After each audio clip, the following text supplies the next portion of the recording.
On connaît tous le monstre, mais est-ce qu'on connaît vraiment l'homme derrière?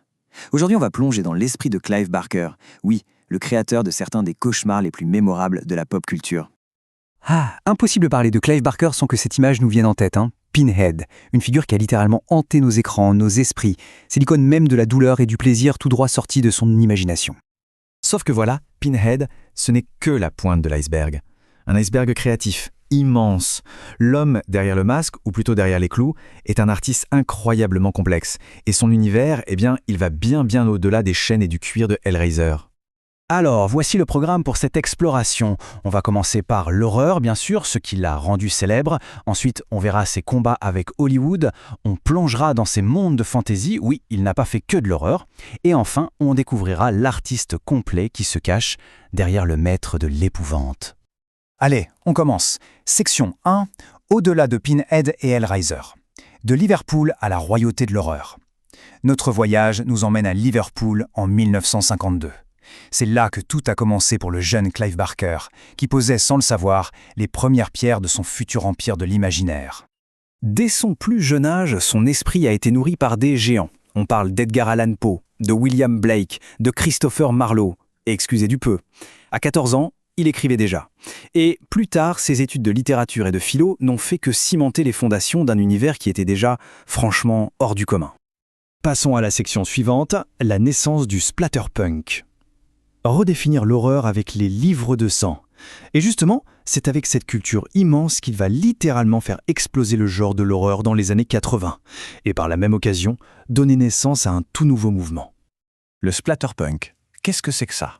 En gros, c'est l'horreur qui ne fait pas de cadeaux, une littérature qui ne détourne pas le regard, qui va droit dans le viscéral, le transgressif.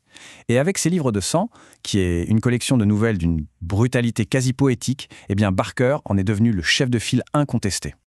Cette phrase-là, elle résume tout. Tout être est un volume de sang qui perle à chaque page coupée. C'est puissant, non? Ça dit que l'horreur, ce n'est pas un monstre caché dans le placard. Non, elle est déjà là, en nous, inscrite dans notre chair, dans notre propre sang.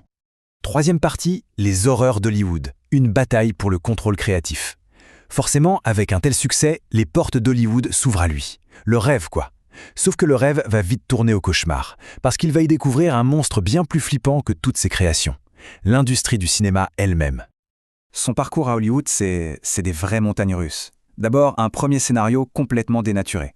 Puis, il prend les choses en main, avec Hellraiser. Et là, c'est un chef-d'œuvre. Un carton. Mais les studios, évidemment, ne vont pas lui laisser cette liberté bien longtemps.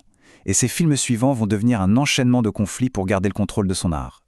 Et l'exemple parfait de cette lutte, c'est Cabal. Barker, lui, il voulait faire une sorte de fable gothique, une épopée avec des monstres auxquels on pouvait s'attacher, et le studio, ils ont complètement charcuté son film pour en faire un slasher de base. Pire encore, ils ont fait disparaître une partie des rushs pour être sûr qu'il ne puisse jamais remonter sa version. C'est une véritable trahison artistique, il n'y a pas d'autre mot. On change de décor. 4e section, tisser des mondes de fantasy. Plus que de simples monstres. Parce que oui, réduire Barker à l'horreur, ce serait passer à côté de l'essentiel. Fatigué des compromis d'Hollywood, il est aussi, et peut-être même surtout, un créateur de monde. Un architecte de la fantasy qui nous embarque dans des univers d'une richesse et d'une complexité juste dingue. Écoutez bien cette phrase tirée de Secret Chaud.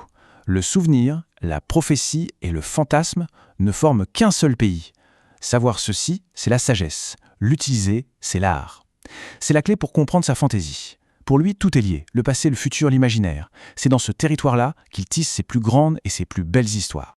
Et pour se faire une idée, imaginez un monde magique entier caché dans les fils d'un vieux tapis. Ou alors, un univers avec 5 dimensions interconnectées, tellement complexe qu'il a fallu 18 mois de journée de 14 heures pour l'écrire. Ou encore, un archipel fantastique où chaque île représente 1 heure de la journée. Vous voyez le genre?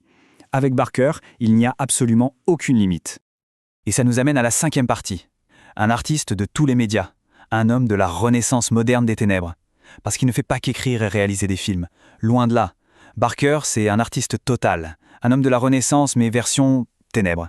Qui touche à tout pour donner vie à ses visions. Ce n'est pas juste un écrivain qui a tâté un peu au cinéma. Non, c'est un peintre accompli, un dramaturge, un game designer, un créateur qui ne s'arrête jamais de repousser les frontières de son propre art. Et le plus fascinant, c'est que tout se nourrit. Son expérience au théâtre, ça lui a appris à construire des récits pour ses romans. Ses peintures, qui sont à la fois sombres et magnifiques, elles donnent un visage à ces monstres, à ces mondes. Il a même illustré toute la saga Abarat lui-même. Et même les jeux vidéo, les figurines, pour lui, ce sont juste d'autres moyens d'étendre son univers, de le rendre réel, tangible. On arrive à la fin. Section 6, l'héritage de Barker. Ténèbres, imagination et art. Alors au final, que reste-t-il de Clive Barker? Un héritage immense. Un héritage fait de ténèbres, oui, mais aussi de lumière, d'une imagination sans bornes et d'une passion absolue pour l'art, sous toutes ses formes. Et pour conclure, cette citation, qui est peut-être la plus juste pour le décrire, « Les morts ont leurs artères, seuls les vivants sont perdus ». C'est une vision du monde assez sombre, on est d'accord, mais c'est aussi incroyablement poétique.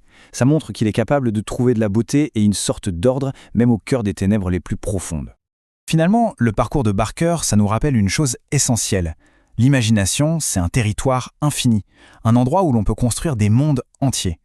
Du coup, la vraie question qui nous laisse, c'est quels sont les monstres et quelles sont les merveilles qui dorment dans notre propre esprit et qui n'attendent qu'une chose, c'est d'être libérés.